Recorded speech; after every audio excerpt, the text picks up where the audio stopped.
Польше в воскресенье магазины не работают. И есть только там пару воскресений, когда какие-то сильные праздники, там 2-3 дня все закрыто.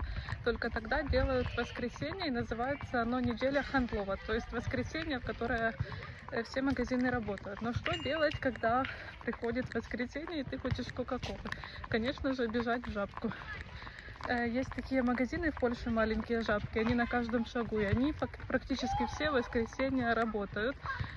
Поэтому это вообще большое спасение. Хотя у них цены выше, чем в обычных магазинах, но тем не менее это как бы спасение выходной, когда у тебя что-то закончилось, там, я не знаю, хлеб, соль, вода. Просто пойти себе можно купить чего-то такого или вкусненького просто. Беру себе колу с вишней. Только возьму себе 2, потому что одна 7,30, а если 2, то 5,60. Получилось 2 колы и пиво на 17 злотых. И плюс еще тут есть такой бон подарунковый. То есть следующая закупка, если я приду что-то покупать в Жабку, то мне дадут, если на 25 злотых куплю чего-то, то мне отнимут 5 злотых. То есть, ну, такая неплохая скидка, но я редко скупляюсь там.